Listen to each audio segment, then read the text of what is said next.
orang Yahudi, karena Lukas ini ditulis sama Lukas, dia itu orang Yahudi. Jadi kalau dia itu orang Yahudi, tidak mungkin dia punya perspektif bahwa kalau memang hukum Taurat itu berlaku sampai selama-lamanya. Anda mengatakan Lukas ini orang Yahudi, data Anda dari mana? Lukas aja dari namanya itu adalah nama orang Roma. Oke? Dan tidak ada catatan yang mengatakan bahwa Lukas itu orang Yahudi, tidak. Lukas itu jelas oleh tradisi Kristen sendiri menduga dia berasal dari Antioquia, Syria, dan dia berdarah Yunani. Lalu ketika saya mengatakan dia orang Yahudi, ilmu dari mana Anda dapatkan itu? Saya tidak menyatakan kalau si Lukas itu orang Yahudi, ya, enggak. Mungkin kesalahan bahasa, enggak, saya juga tidak mengakui dia orang Yahudi. Saya mau tanya dulu nih, dari penjabaran saudara ini yang panjang lebar ini, saya mau tanya, tolong jawab ya atau tidak. Jemaat perkumpulan orang-orang yang ada ketika Yesus memberikan mandat kepada Petrus muridnya, apakah jemaatnya itu adalah kumpulan orang-orang yang tidak bersunat? Jawab. Ya, benar. Orang-orang bersunat. Orang-orang yang bersunat berarti jemaat pertama Kristen atau bukan? Nah ini, oke, lanjut dulu.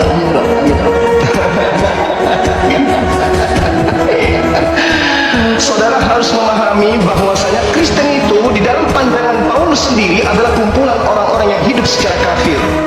Jadi jangan Anda ngadi-ngadi mengatakan jemaat pertama, gereja pertama adalah Kristen. No, nonsense, bullshit. Makanya perlu belajar, bukan hanya kecepatan berbicara. Mulut dan otak itu harus sinkron, bro.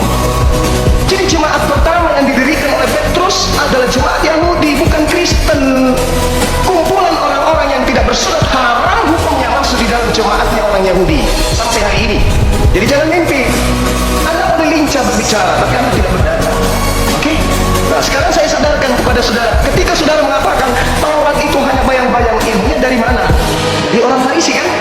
Nah, itulah kalian pengikut orang Farisi.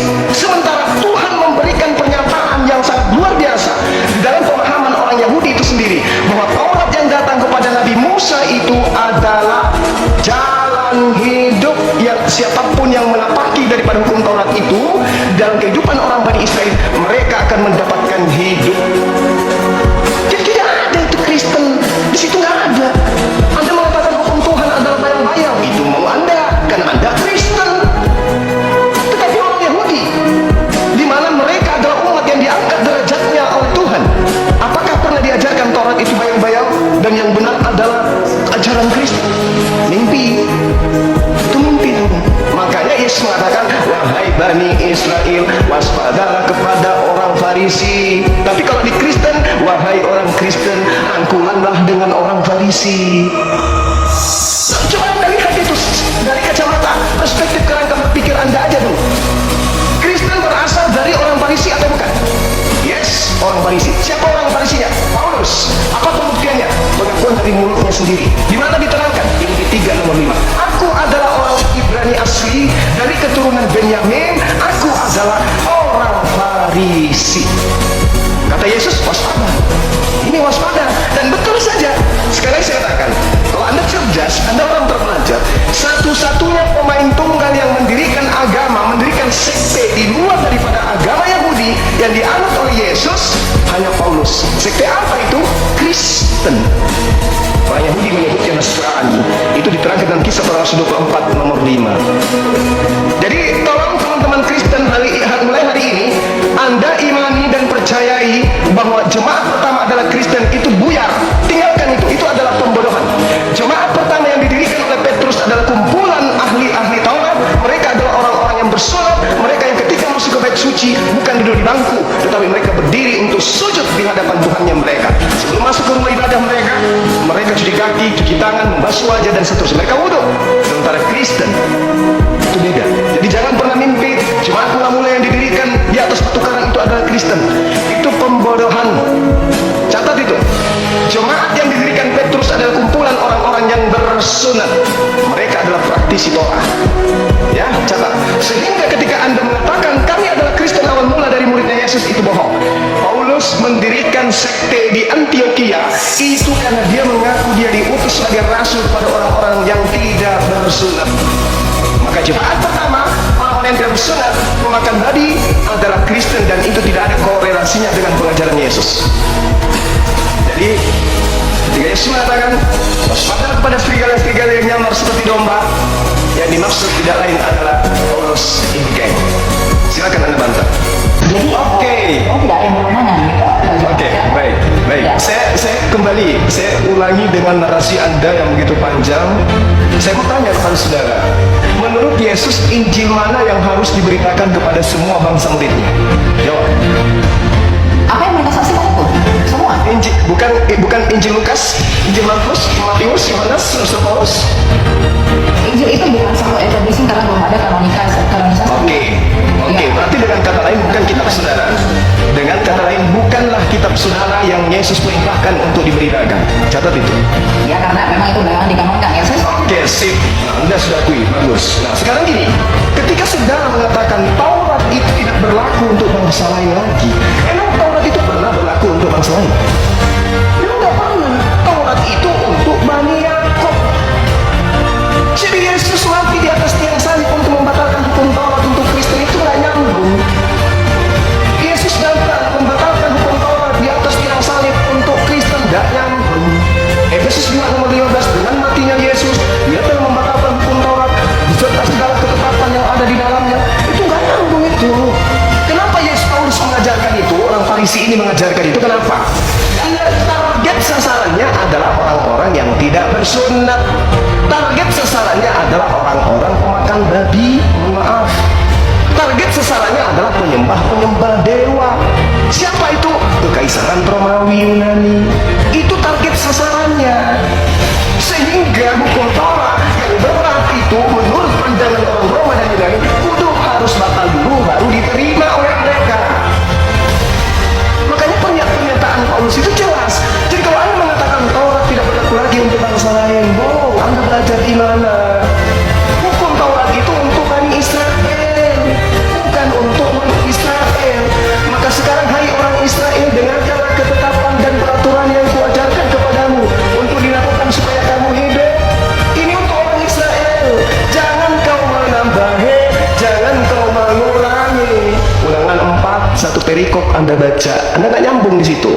Kemudian ulangan 6, inilah perintah, yakni ketetapan dan peraturan yang kuajarkan kepadamu atas perintah Tuhan Allahmu yang dilakukan di negeri di mana kamu pergi untuk mendidikinya, supaya seumur hidupmu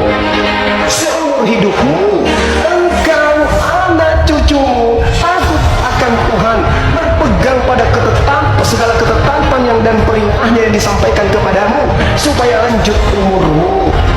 Maka dengarlah, hai orang Israel. Dah ada itu bang. Taurat itu untuk Bani Israel.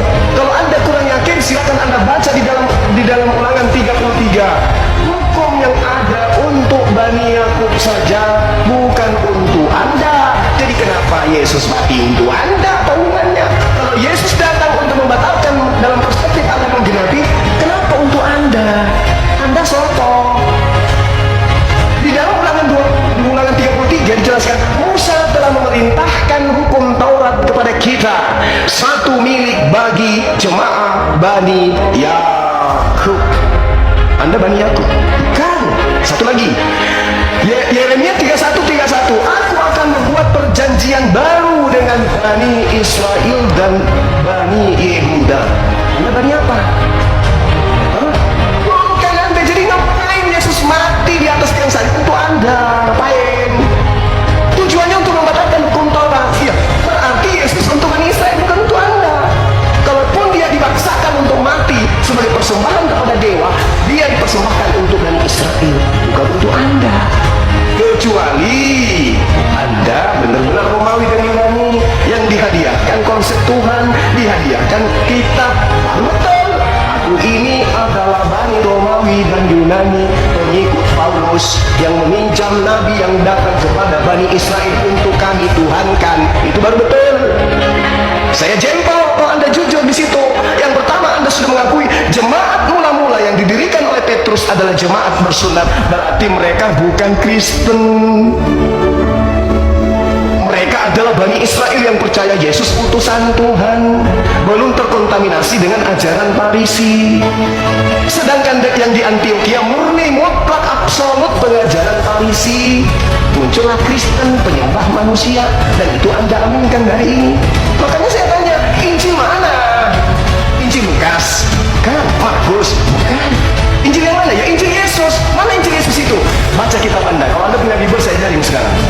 Di dalam Yohanes 1 nomor 48, Yesus memanggil Filipus. Filipus, ikutlah denganku. Tadi dia ikut denganku, wahai Filipus. Filipus disebut namanya, ada legalitas dari Yesus untuk Filipus.